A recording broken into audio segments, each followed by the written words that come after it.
Oi, oi, tudo bem com você? O Pra Ficar Ligado dessa semana vai falar sobre testes para Covid. Eu não sei se você viu essas notícias, mas na segunda-feira, dia 10 de agosto, a CBF mudou o protocolo de realização dos exames para detecção da Covid-19, depois de jogos terem sido adiados e muitos atletas e componentes das equipes técnicas terem testado positivo no retorno da temporada dos jogos. Você quer entender direito o que aconteceu?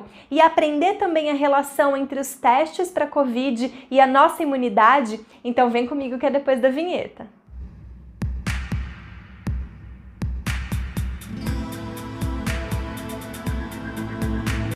Antes da retomada dos campeonatos de futebol, atletas, familiares e demais pessoas que integram as equipes técnicas passaram por testes. Até o início da temporada, 19 atletas tinham sido afastados. 40 tiveram contato com o vírus em algum momento e mantiveram a quarentena. 22 profissionais foram isolados porque estavam com a Covid. E outros 42 tiveram a doença, mas já estavam recuperados. Esses são alguns números que foram contabilizados no retorno da temporada dos jogos. Quando voltaram aos treinos, cada clube estava estabelecendo seu próprio protocolo. Era livre a decisão de qual tipo de exame fazer, quantas pessoas iam testar. Depois disso, os exames de PCR passaram a ser obrigatórios e eles eram realizados por laboratórios credenciados pelo Einstein. Mas a demanda era tão grande que fazia com que muitos testes, ou ainda as contraprovas, atrasassem. O jogo entre São Paulo e Goiás no último domingo acendeu um alerta importante. Nesse jogo, os atletas testaram positivo e não puderam participar da partida. Em partidas anteriores, um árbitro e um bandeirinha também haviam testado positivo e, detalhe, eles participaram de jogos e pegaram avião de volta para suas respectivas casas. Diante dessas situações, a CBF mudou o protocolo. Ficou estabelecido assim, a testagem será ampliada, então todos os jogadores de todos os clubes são obrigados agora a fazer o teste. Para garantir a logística e agilidade da execução dos testes, outros laboratórios, não somente aqueles credenciados pelo Albert Einstein, vão poder ser utilizados. A CBF vai reembolsar para o clube o valor que for gasto para a execução desses exames. Os resultados deverão ser enviados à CBF até 24 horas antes da partida pelo clube mandante e até 12 horas antes da viagem pelo clube visitante. E ao mesmo tempo a CBF reforça que todos os clubes devem manter à risca o cumprimento do guia médico para o retorno das atividades, conforme o protocolo já estabelecido. Bom, toda essa situação pode causar uma série de dúvidas a respeito dos testes a serem executados. Eu quero contar para vocês dos testes, mas antes disso, eu quero que vocês entendam como se dá a nossa resposta imunológica. Eu vou falar de forma bem resumida para você entender. Se você quiser entender de uma forma um pouco mais detalhada, assiste a aula que eu coloquei sobre sistema imunológico lá no canal, no Astrobiofísica. Lá tá bem detalhadinho para você. Bom, os seres vivos ou vírus, aqueles indivíduos que causam doenças no nosso organismo, eles são conhecidos como patógenos. Esses organismos, eles possuem moléculas, geralmente proteínas, que são chamadas de antígenos. Esses antígenos, eles são detectáveis por células especializadas no nosso organismo. A resposta imunológica depende muito do organismo reconhecer esse antígeno. Quando regiões específicas dos antígenos são reconhecidas pelo nosso sistema de defesa, as células iniciam um processo de defesa chamado inato, que nasce com a gente. Por isso que ele tem esse nome. E essa defesa inata, ela é inespecífica, ou seja, ela vai agir sempre da mesma forma, independente qual seja o patógeno que está tentando parasitar nosso organismo. Após esse período, células específicas conseguem fazer a leitura e a identificação desses antígenos de forma muito específica. Nesse momento, outras células de defesa que são mais específicas agem produzindo os anticorpos e eliminando os patógenos. Essa defesa específica é chamada de imunidade adaptativa. Os principais anticorpos produzidos durante uma infecção são IgG e IgM. A sigla Ig vem de imunoglobulina, que é o nome técnico que a gente dá para os anticorpos. Os IgM, ele constituem a primeira classe de anticorpos que é produzida no processo de defesa. Os IgG, eles são produzidos de forma mais específica, portanto, mais tardia. O processo de produção de IgM dura aproximadamente 10 a 12 dias após a infecção pelo patógeno. O pico de produção de IgM acontece no 14º dia e isso equivale aproximadamente ao 5º dia após o surgimento dos primeiros sintomas. Lembra sempre, o momento da infecção não é necessariamente equivalente ao momento do surgimento dos primeiros sintomas, porque muitas vezes os patógenos passam pelo processo de latência, que é aquele momento que eles estão se adaptando, conhecendo aquele organismo e iniciando seu processo de reprodução. Cerca de aproximadamente 21 dias após os sintomas, após o início dos sintomas, já não se encontra mais IgM na corrente sanguínea. Quando o nosso sistema imune se adapta bem melhor ao antígeno, depois que ele reconhece, identifica esse antígeno, ele altera o padrão de produção de anticorpos e passa a produzir o IgG. E o pico de produção desse anticorpo é em torno do 25º dia após os primeiros sintomas.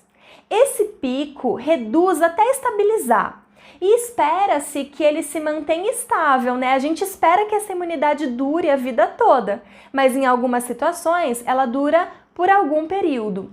Vale a gente ressaltar aqui que a gente ainda não sabe se a imunidade contra o novo coronavírus é duradoura ou não. Quando o IgG começa a ser produzido, alguns dias depois, começa a ter uma queda do IgM, ele começa a diminuir. É legal a gente lembrar aqui também que mesmo depois de muito tempo após a infecção, algumas pessoas podem manter uma certa quantidade de IgM na corrente sanguínea por mais tempo do que o usual.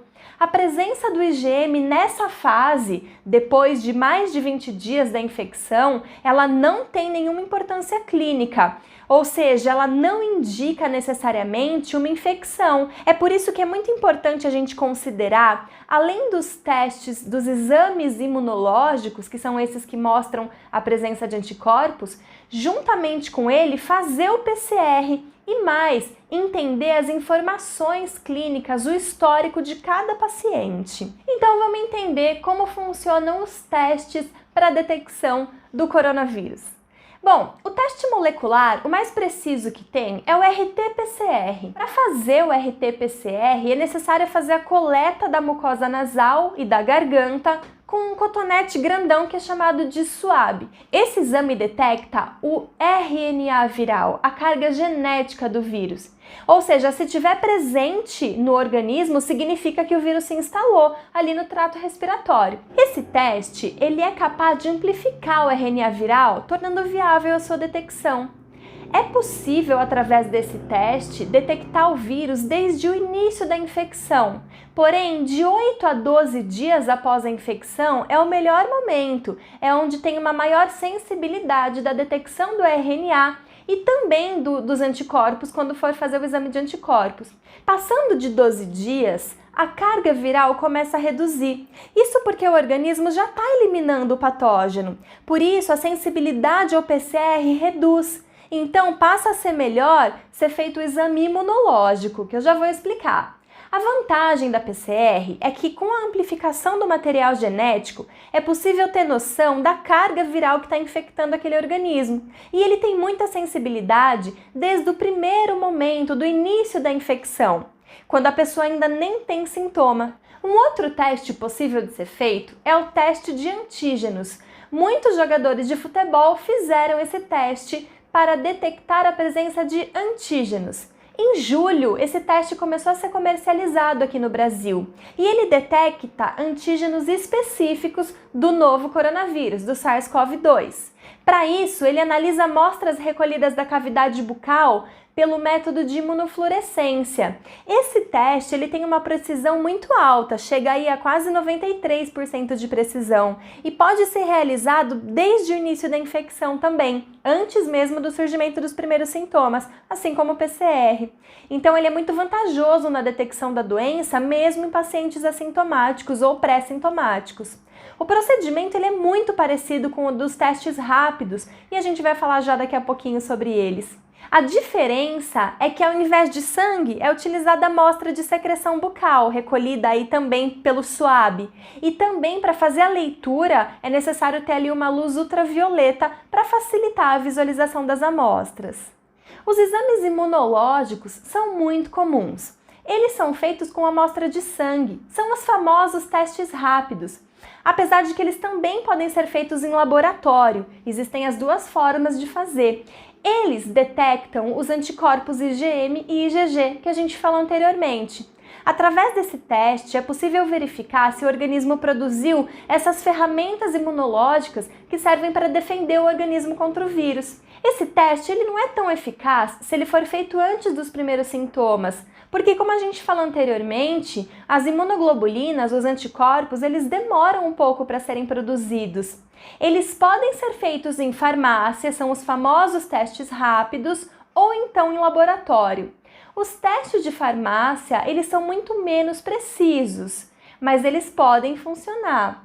Os testes de laboratório são muito eficazes, porém são um pouco mais caros. Além da imprecisão, tem se observado cada vez mais uma reação cruzada entre anticorpos. Isso significa que existem anticorpos que estavam já presentes no organismo por conta de outros tipos de vírus e esses interagem com o exame, ou seja, eles mostram um falso positivo para a COVID. Na realidade, não é o anticorpo para a COVID que está sendo detectado ali, mas ele engana a gente. E pesquisas mostram a imunidade cruzada tanto para outros coronavírus quanto para o vírus da dengue. Então, se a gente coloca numa população onde a dengue é endêmica, o teste rápido ele pode ser muito conflitante. É muito mais confiável fazer o exame em laboratório. Agora, a melhor opção ainda é quando dá para fazer os dois tipos de teste, de forma combinada, o PCR e o imunológico. Ambos podem apresentar o falso negativo, então fazer os dois no seu tempo certo garante que ele consiga um resultado satisfatório. Bom, gente, é isso. Espero que eu tenha conseguido esclarecer para você qual é a importância dos testes e como eles funcionam. E se você tiver alguma dúvida, escreve aqui que a gente vai ter um prazer em ajudar você. Não esquece de curtir o canal, compartilhar, se inscreve se você ainda não se inscreveu e, por favor, comenta, diz se você gostou desse vídeo. Os comentários são muito importantes para o canal. Um beijo, até a próxima!